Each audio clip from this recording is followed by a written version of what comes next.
మరో బ్రేకింగ్ చూస్తున్నాం. ఎన్నికల్లో ఘోర పరాజయాన్ని చవిచూసిన వైఎస్ఆర్సీపీ ఓటమికి గల కారణాలను విశ్లేషిస్తోంది. అందులో భాగంగా కాసేపట్లో వైఎస్ఆర్ కాంగ్రెస్ పార్టీ విస్తృత స్థాయి సమావేశం జరగనుంది. ఈ సమావేశంలో ఎమ్మెల్యేలతో పాటు ఎన్నికల్లో ఓడిపోయిన అభ్యర్థులు పాల్గొంటున్నారు.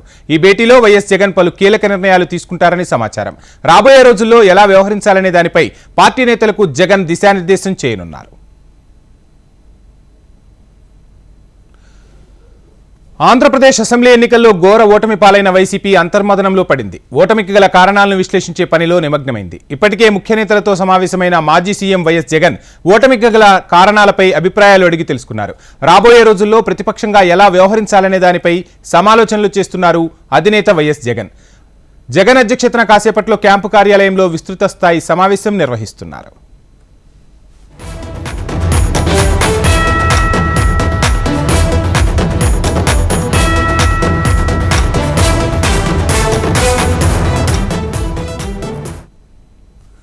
ఇక ఇటీవల జరిగిన ఎన్నికల్లో వైసీపీ నుంచి వైఎస్ జగన్ సహా 11 మంది ఎమ్మెల్యేలు గెలుపొందారు. అలాగే 4 లోక్సభ స్థానాల్లో వైసీపీ అభ్యర్థులు విజయం సాధించారు.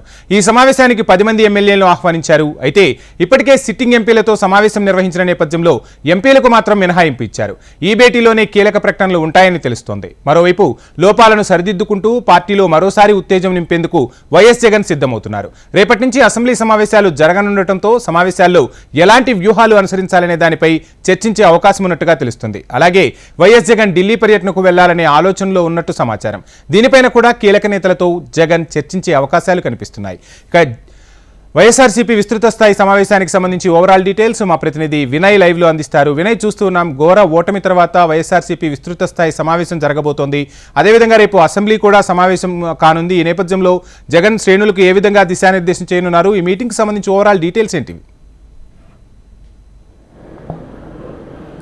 వంశీ, 2024 ఎన్నికల ఓటమి తర్వాత వైఎస్ఆర్ కాంగ్రెస్ పార్టీ కీలక విస్తృతస్థాయి సమావేశం నిర్వహిస్తూ ఉంది. మరి కాసేపట్లో తాడేపల్లి ఆయన క్యాంప్ కార్యాలయంలో ఈ సమావేశం జరగబోతా ఉంది. ఇప్పటికే మొన్న గెలిచిన ఎమ్మెల్యేలతో పాటు 2024 ఎన్నికల్లో పోటీ చేసిన ఎమ్మెల్యే అభ్యర్థులు, ఎంపీ అభ్యర్థులతో జగన్మోహన్ రెడ్డి సమావేశం కాబోతా ఉన్నారు. ముఖ్యంగా మొన్న ఎంపీలతో సమావేశమైన నేపథ్యంలో ఎంపీలకు ఆ మినహాయింపు ఇచ్చారు. మిగిలిన అందరూ కూడా ఈ సమావేశానికి రావాలని వైఎస్ఆర్ కాంగ్రెస్ పార్టీ ఆహ్వానం పంపింది.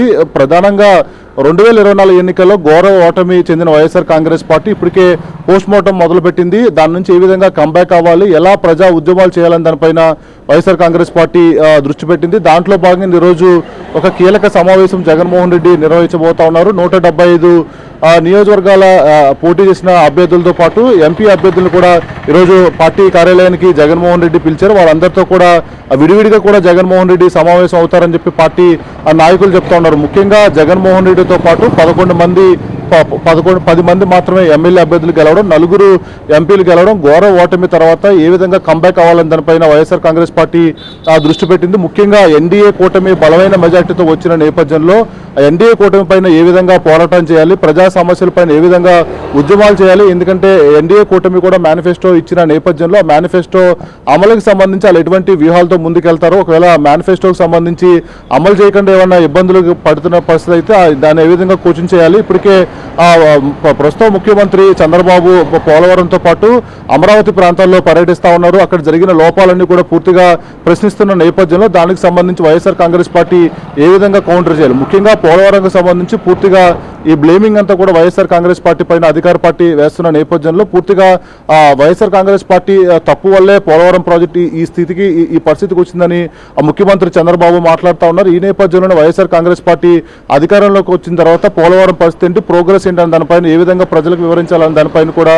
జగన్మోహన్ రెడ్డి పార్టీ నేతలకు దిశానిర్దేశం చేయబోతా ఉన్నారు. మరోవైపు అమరావతి రాజధానికి సంబంధించి గతంలో ఏదైతే తెలుగుదేశం పార్టీ అధికారంలో ఉన్నప్పుడు పూర్తిగా ఇక్కడ నిర్మాణాలు జరిగాయి, తర్వాత పూర్తిగా ఈ ప్రాంతాన్ని ఎడారి చేసేశారని తెలుగుదేశం పార్టీ ఆరోపిస్తూ ఉంది. ఈ నేపథ్యంలో దానికి సంబంధించి కూడా ఏ విధంగా కౌంటర్ చేయాలి, ఇలా కీలక అంశాలపైన ఈరోజు జగన్మోహన్ రెడ్డి వాళ్ళందరితో కూడా డిస్కస్ చేయబోతా ఉన్నారు. మరోవైపు రేపటి నుంచి అసెంబ్లీ సమావేశాలు జరుగుతున్న నేపథ్యంలో ఒక బలమైన మెజార్టీ ఎన్డీఏ కూటమికి ఉంది. వైఎస్ఆర్ కాంగ్రెస్ పార్టీ నుంచి జగన్మోహన్ రెడ్డితో సహా 10 మంది మాత్రమే గెలిచిన నేపథ్యంలో అసెంబ్లీలో ఏ విధమైన స్ట్రాటజీతో ముందుకెళ్ళాలి. ఎందుకంటే అక్కడ పరిస్థితి ఏ విధంగా ఉంటుంది అనేది కూడా ఊహించుకోవచ్చు. జగన్మోహన్ రెడ్డికి ఎక్కడ సీట్ ఇస్తారో, అపోజిషన్ రోల్ ఉంటుందా లేకపోతే ఏ విధమైన పరిస్థితి ఉంటుందని దానిపైన ఈరోజు డిస్కషన్ జరిగే అవకాశం కనిపిస్తూ ఉంది. ముఖ్యంగా పార్టీ కీలక నేతలు కూడా ఈరోజు ఈ సమావేశానికి రానున్న నేపథ్యంలో వాళ్ళందరి దగ్గర కూడా అభిప్రాయాన్ని కలెక్ట్ చేసుకుని ఏ విధంగా ముందుకెళ్లాలని దానిపైన డిసైడ్ చేయబోతున్నారు. మరోవైపు రాష్ట్ర వ్యాప్తంగా అంటే వైఎస్ఆర్ కాంగ్రెస్ పార్టీ అధికారం కోల్పోయిన తర్వాత మొన్న 2024 ఎన్నికలలో ఘోర ఓటమి తర్వాత చాలా చోట్ల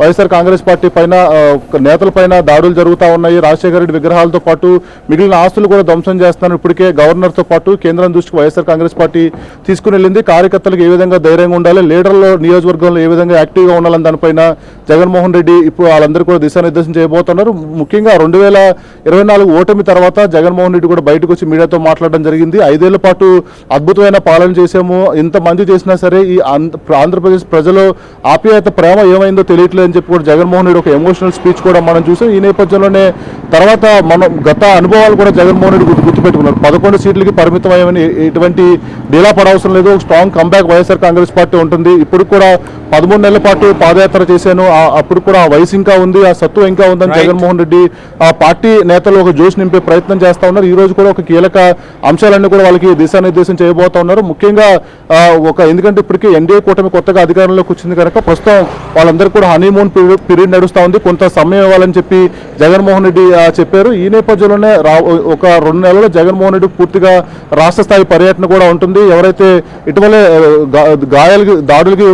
దాడుల్లో గాయాలకు పాల్పడ్డారో వాళ్ళందరినీ కూడా జగన్మోహన్ రెడ్డి పరామర్శించబోతా ఉన్నారు. ఈలోగా నియోజకవర్గాల్లో నేతలు ఏ విధమైన గేమ్ ప్లాన్ చేయాలి, ఎటువంటి వ్యూహాలతో ముందుకెళ్లాలని దానిపైన ఈరోజు జగన్మోహన్ రెడ్డి దిశానిర్దేశం చేయబోతున్నారు. ఈరోజు ఒక కీలక సమావేశం తాడేపల్లి క్యాంప్ కార్యాలయంలో జరగబోతా ఉంది. మరి కాసేపట్లో సమావేశం ప్రారంభం కాబోతుంది. ఏ విధంగా ముందుకెళ్లాలని దానిపైన కీలక అంశాలన్నిటిపైన కూడా జగన్మోహన్ రెడ్డి పార్టీ నేతలకు దిశానిర్దేశం చేయబోతా ఉన్నారు. Vamshi, thank you Vinay.